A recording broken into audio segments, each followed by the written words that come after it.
So I started singing blues because that was always what I liked. And, I got in a bluegrass band, played, hillbilly music in Austin, Texas for free beer. I used to sing in folk clubs just for a goof, not for, I didn't have any ambitions. I didn't want a career. The career just sort of came after I started singing. It was very strange. I got in the band just because they were my friends, and the scene that was happening was all my scene and my people. It was a familial thing. I didn't set out to be a singer. That came after I was already a singer, which is lucky because I would never have done it any other way. Janis Joplin's death wasn't a simple overdose. Whispers that night said she was given a hot shot of lethally pure heroin, rumored to be linked to a shadowy French aristocrat who also supplied Jim Morrison with his lethal dose. Just 16 days after Jimi Hendrix died, Janis was found alone, betrayed by her lover, and with crucial evidence mysteriously removed from her hotel room. This is the truth of her final hours, and the conspiracy that suggests it was more than just an accident. The official coroner's report was blunt: accidental overdose. But this case was closed far too quickly.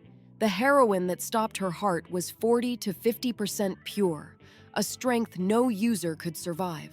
Street heroin at the time was barely 10%. It was later discovered that several other clients of her dealer also overdosed that very same weekend. Was this a tragic coincidence, or was someone cleaning house? Let us know in the comments if you've ever heard this detail before. The mystery deepens in the first 24 hours. When Janis's road manager, John Byrne Cook, found her body, he made a decision that changed everything. Before calling the police, he found her stash of heroin and her works. He removed the evidence from the room, hiding it to protect her legacy. We can't help but wonder what else was moved and what evidence was permanently destroyed. On that final night, Janis was not planning to be alone. She was furious and hurt, waiting in her hotel room for two people who never arrived. Her fiancé, Seth Morgan, had stood her up. Her close friend and lover, Peggy Caserta, also failed to appear. Left betrayed and isolated, Janis made the fatal choice to use. Why did the two people she trusted most abandon her in her darkest hour? The ultimate tragedy is that Janis was, by all accounts, finally happy. She was in Los Angeles recording her masterpiece, Pearl. Her producer said she was flowering, and her vocals had never been stronger. She was engaged to be married and was finally getting the critical respect she craved. This wasn't a woman at the end of her rope. She was at the peak of her powers. Her sudden death just doesn't add up. Well, they thought I was completely insane. They didn't like me, no. Because you see, and you know how small towns are, you're supposed to get married when you get out of high school and have a brood of children and keep your mouth shut, And I didn't do any of those things. They still haven't figured me out. I think that the society is moving a little bit, but I think it isn't moving near that fast. There's always going to be a large, huge bulk of straight people, that aren't going for it. So who was the fiancé who left her? Seth Morgan was a 21-year-old charismatic Berkeley dropout and a classic bad boy. Janis was blinded by love, but on the night she died, he wasn't just late. He had stood her up entirely, and according to some reports, was at her home entertaining other women. His absence was the final betrayal that left her vulnerable, a victim of her own insides, as she once said. Even more controversial was Peggy Caserta. She was Janis's lover, confidant, and a fellow user who knew the risks better than anyone. In 1973, Peggy cashed in with a scandalous tell-all book, Going Down with Janis. Decades later, in 2018, she disavowed the book completely, calling it trash that she sold out for drug money. What do you think really happened between them? And what secrets did Peggy take to her grave? Let us know your thoughts in the comments.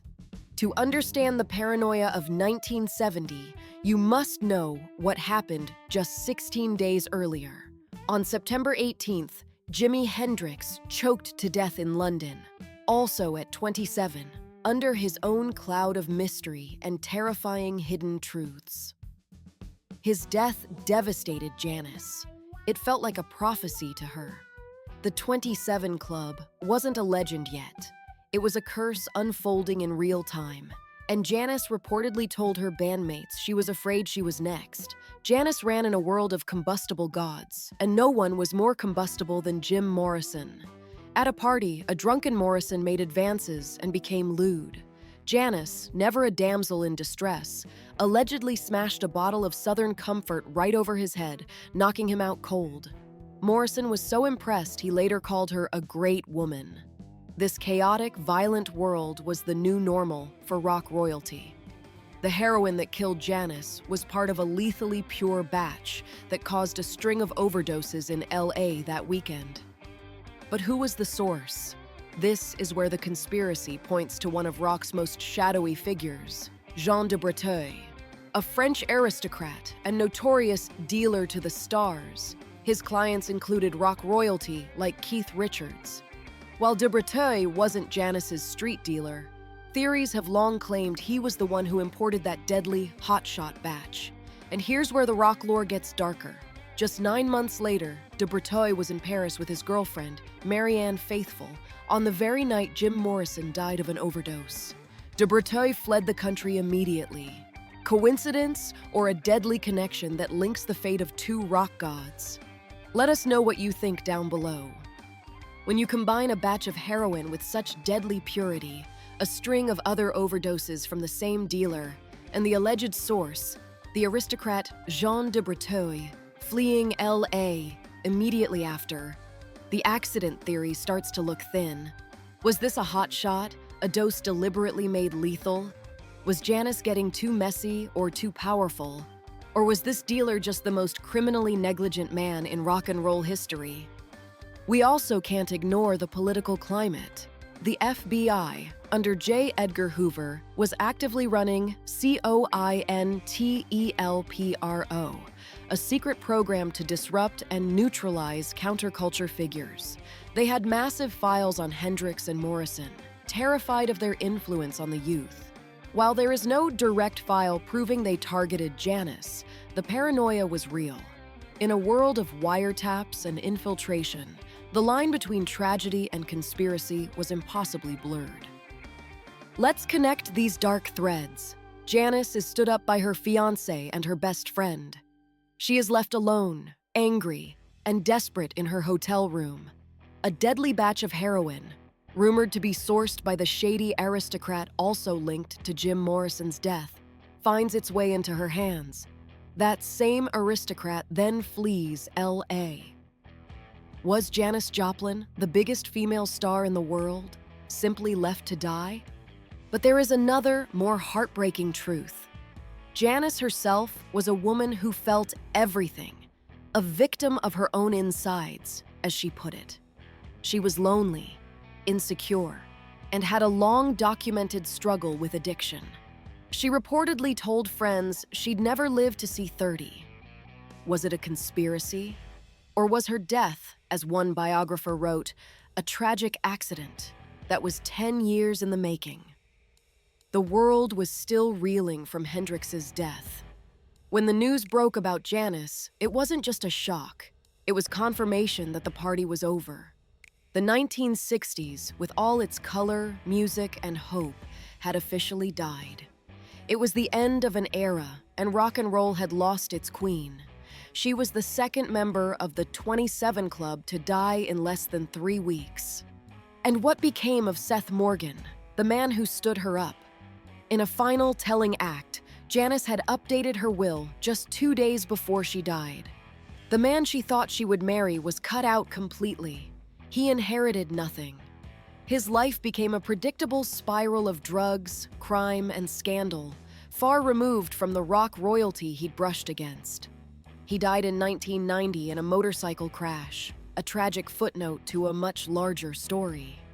Her masterpiece album, Pearl, was released 3 months after her death.